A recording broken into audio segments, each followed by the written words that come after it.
Zimbabwe, the land of our forefathers, the only place we call home. It is here that our heritage and rich history lie.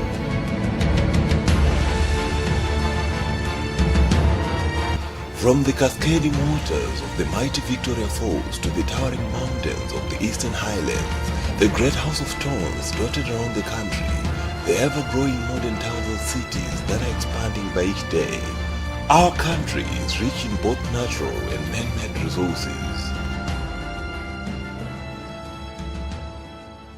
Perhaps the greatest resource that Zimbabwe has is its people. The country boasts of diverse cultural practices and traditions that have transformed us into a great nation. As part of efforts to preserve our rich cultural history, the Ministry of Youth, Sport, Arts and Recreation, in conjunction with the National Arts Council of Zimbabwe, organized the launch of Culture Week on the 18th of May 2019 at the Gladys Arena in Harare. Held under the theme, African Royalty, Our Heritage, the event celebrates the importance of cultural diversity through various cultural and artistic expressions. This year's edition of Culture Week was officially launched by His Excellency, the President, Comrade Emerson Dambudzo Mnangagwa.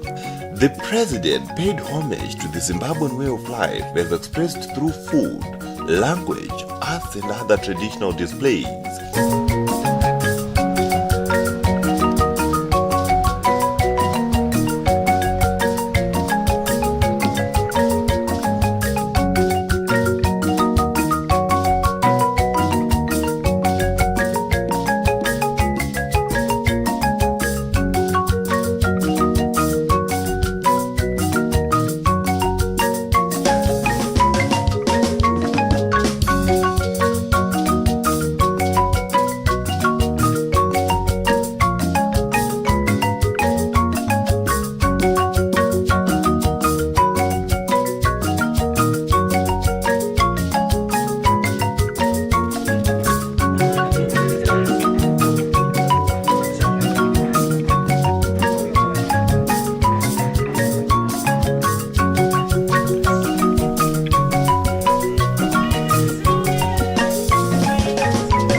musingambwi mutsika panyoro mukanyairi muritiri wemhuri chihwa mushereketi vari nyanimwe vari chamahota vari chitonje makovere vari varadzanwa kwamakahoparadzana vo mudharasha ika kunotakura ng'ombe mbudzi iri hata hanga dzizere pano dzose idzi munopukutise ziya kuvona chiso chinodedera kungovona matsimba tohwatiri bwanana bwovura gwakavonana munomukengwe masikati machena vakacheka nyika madhongi achingovukura vamwe vachingosusura mwana wachivi muri mambo vakanga vachingove mambo Comrade Troba Blessa Dzokerai Mabunu,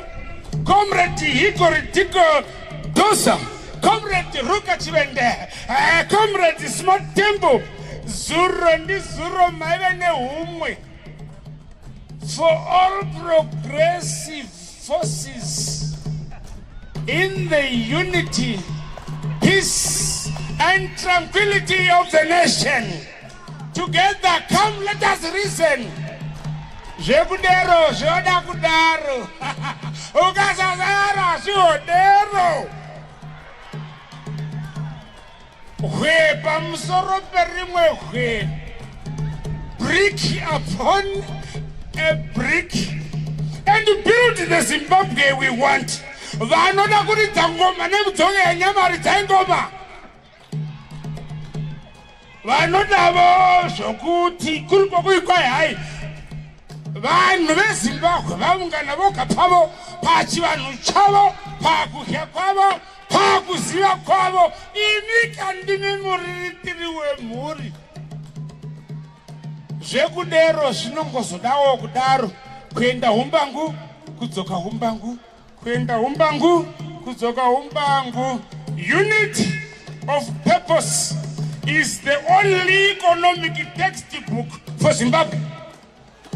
Inge zvino imwe shumba murabwi vakavhambaradzanwa mukaenda chihota mukapinda pose pachitonje. Inge zvino vohomurukavo zvenyu mohotaura zvomunenge motaura pakutaurira vanhu venyu pachikaranga chavo pakuvona kwavo pakudyidzana kwavo paubuntu hwavo.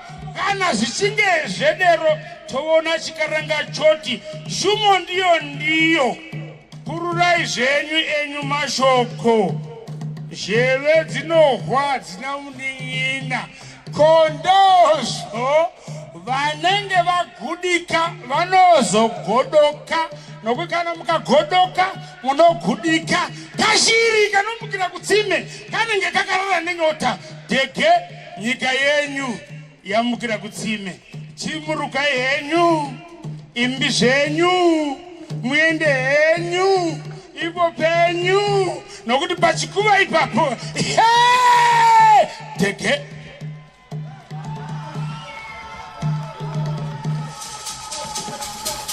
In his speech, the president commended all stakeholders who worked hard to make this day a success. We are gathered here today is to witness the launch of our Culture Week, which is our own unique way of celebrating Zimbabwe way of life. Our beliefs, our social customs, values, norms, music, film, food, among others.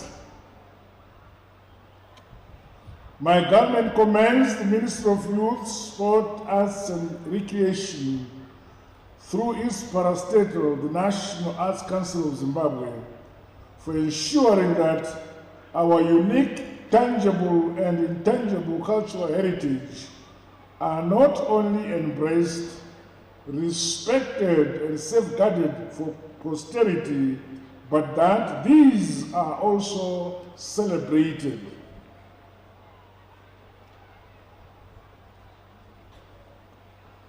This event is as opportune as it affords us the chance to gather as one people, to celebrate our diverse cultures that define and give us a sense of pride and belonging.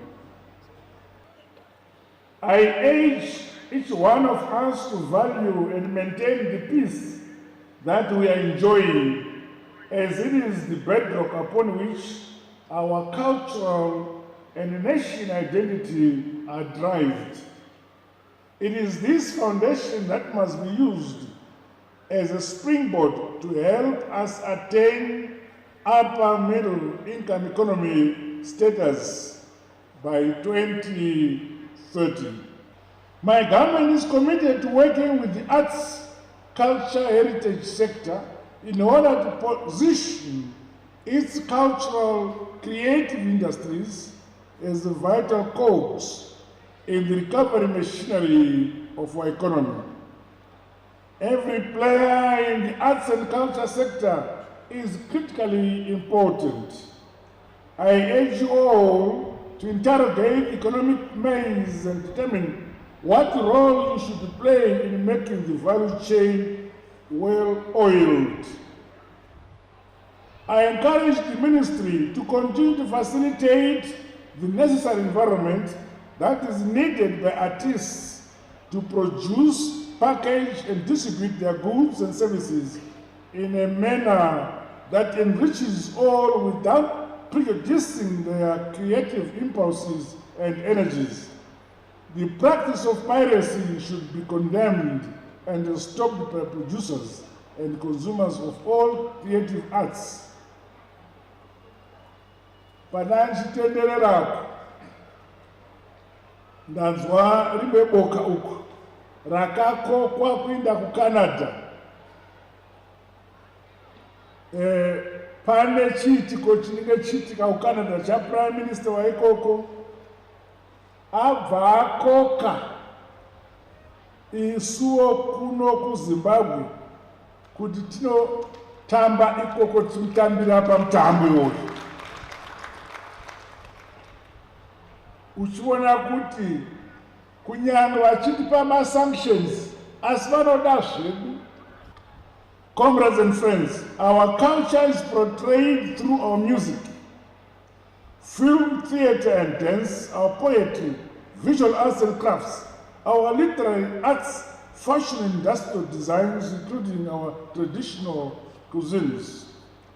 The nation will yield multifaceted benefits such as the creation of jobs, expression of our tourism, and earning foreign currency. As such, the development of suitable infrastructure within our communities to grow the creative industries will be attended to with greater urgency under the Second Republic. It is therefore pleasing to note that some organizations are already creating synergies to market Zimbabwe as a business destination on matters of arts and culture, as well as creating markets for the consumption of these goods and services. Mukabona zvinhu zvetu ane mavoko muchitenderera, unoona kuti vanhu veZimbabwe tine chipo chakakura chatinosungirwa kuramba tichichengeta kuti vanotevera sure kwedu varambe vachifara nokuyemuka kuti pane nhoroondo kwatakabva zvatosungirwa kuramba tichichengeta. Vonai ngwani yandapiwa yakarukwa nemavoko, ndakupfeka. Hallelujah!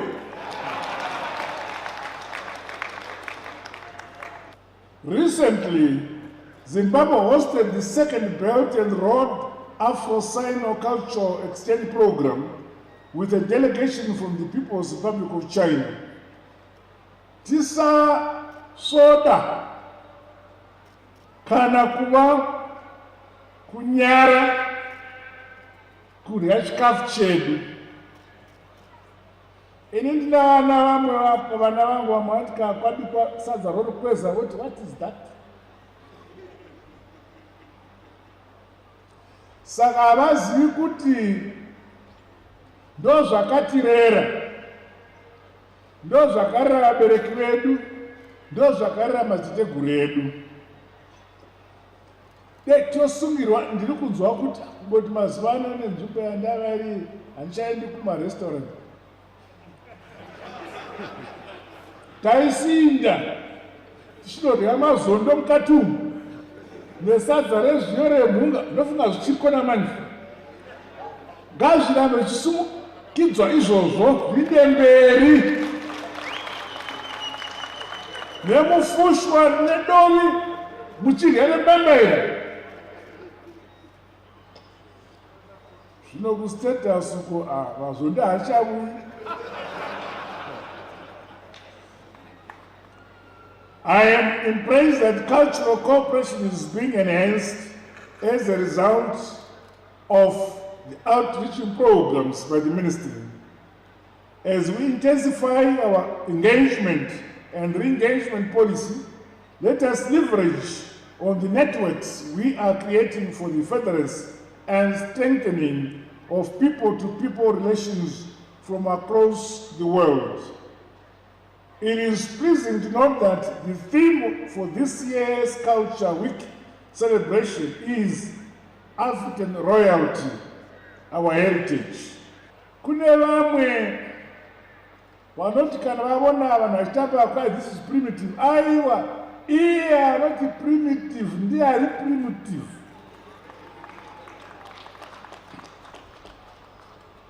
Tinavo kana nenyu vane masters degree nema PhD asi havagoni kukanga nzungu, asi anoti doctor ne-PhD. Chibika mbambaira haugoni, iswa mhunga kutswa kuyawo haazivi asi PhD. Saka tinofanira kuti tsika dzedu tisafa nadzo, ngadzidziswe kumhuri, kuvana, dzigoramba dziripo. That keeps our identity as a people. During this week and beyond, let us continue to share and display our cultural diversity across Zimbabwe with pride. Our heritage must be a vehicle upon which players in the sector build their wealth and contribute to national economic growth and prosperity. I challenge the entire education sector to play a positive part in the preservation and promotion of our cultural heritage through research and diversified practice. Meanwhile, I encourage the young generation in the arts and the culture sector to take a leaf from the lives of exemplary legends of the sector, such as the late Oliver Mtukudzi, Dr. Charles Mungoshi, Dorothy Masuka, and many others. Vose ivava vakaita mukurumbira wakafashukira kuda kune dzimwe nyika, asi vachichengetedza tsika, vachiimba netsika dzedu. Tinovatenda. Nemashoko mashomanana iwo andataura nemwezuva ranhasi. Ndinoti kwamuri, aiwa, tazarura 2019 Culture Week, and wish you all the best of fun and jubilations during these celebrations. God bless you all. God bless Zimbabwe. I thank you. Muzimu mukuru kutsurukira denga denga. Oh,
The Revolutionary Party, ZANU-PF, exhibited at this event as part of efforts to uplift the youth through art and their plans to work with relevant authorities to stamp out piracy in the arts industry. Panapa tauya nasi ishondo recognize culture edu ishondo rokuti ma-artist edu aoneke ari kubuda kuti wechidiki wedu waoneke vari kuitwa involved into culture vachiziva kuti culture yedu inobvepi ichiendepi.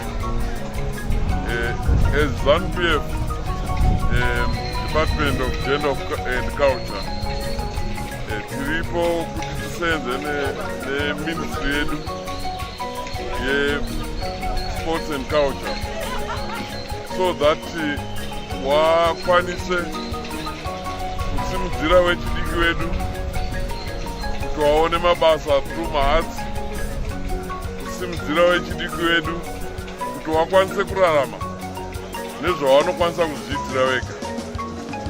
But chichemo chikuru chandanzwa kubva kuma-artist edu especially wokuimba ipiracy ndoyauraya vaimbi vakawanda.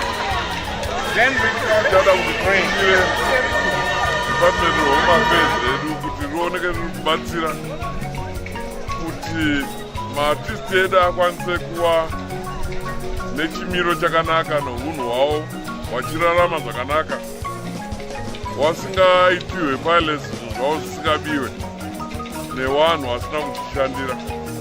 So naizvozvo tinosimudzira kuti ma-artist edu aoneka ari kubatsirika because artist industry yakakura chaizvo yokuti nyika yedu inogona kurarama through nema-artist edu. So tinoda kuti titende nehurumende yedu yapresident wedu inoita recognize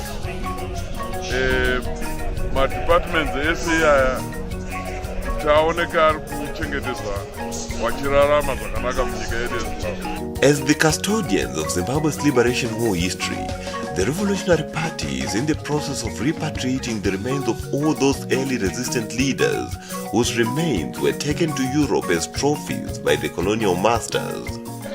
Kuuya kwakaita varungu in the 1890s vakauya vaine zvinangwa zvavo zvekuda ivhu redu nezvicherwa zvedu, asi vakauya vakasvika kunyika yanga ine vanhu vaigaramo, saka pakane resistance kuti aiwa nyika ino inoti izvi. Saka vakaita kuona vanhu vangane misoro yaipisa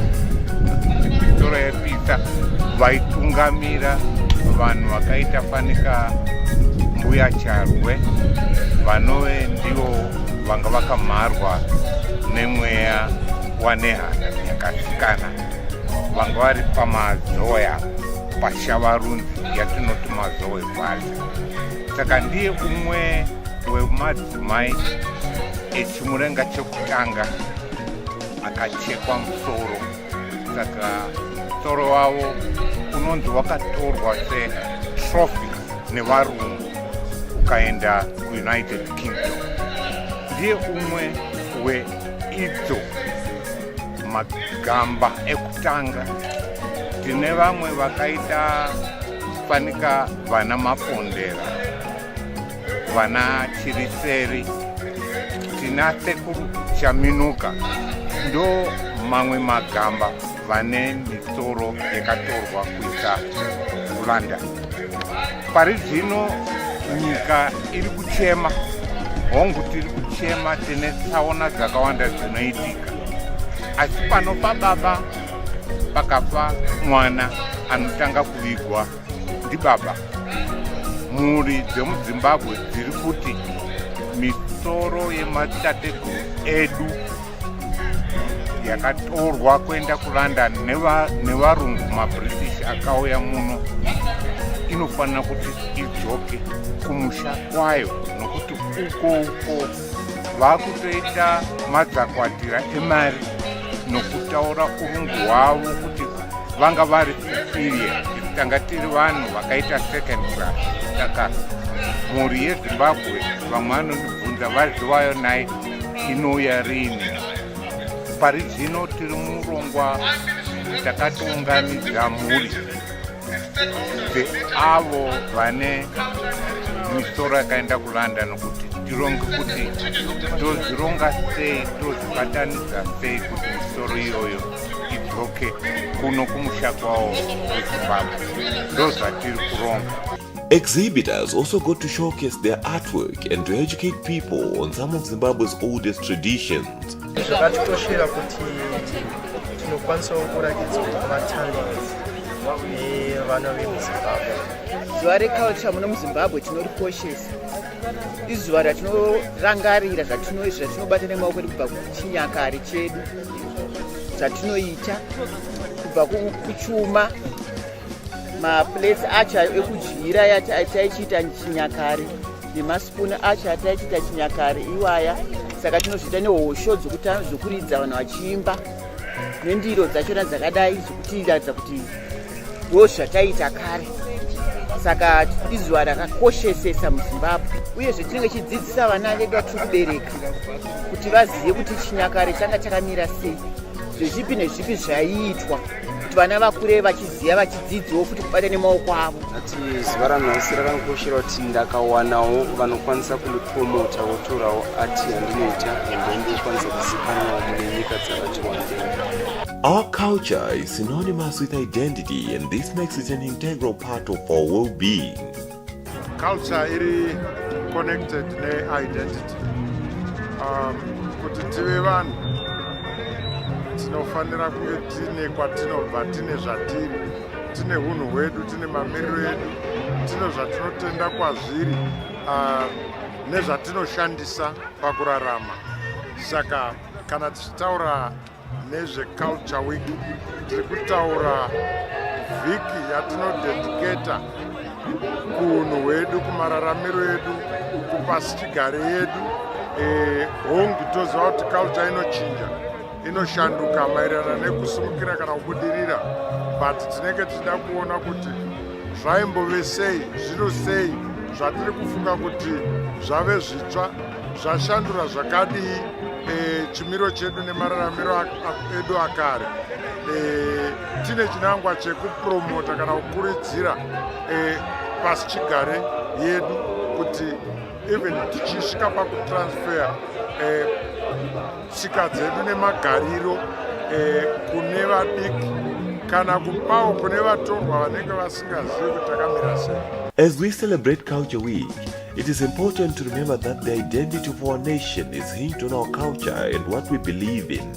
Our leaders in the Revolutionary Party have embraced culture as the basis upon which we can forge everlasting unity and peace within our nation. Our culture cannot be separated from our past, hence it is important to entrust those with proven credentials to move the country forward for the preservation of our tangible and intangible heritage for future generations.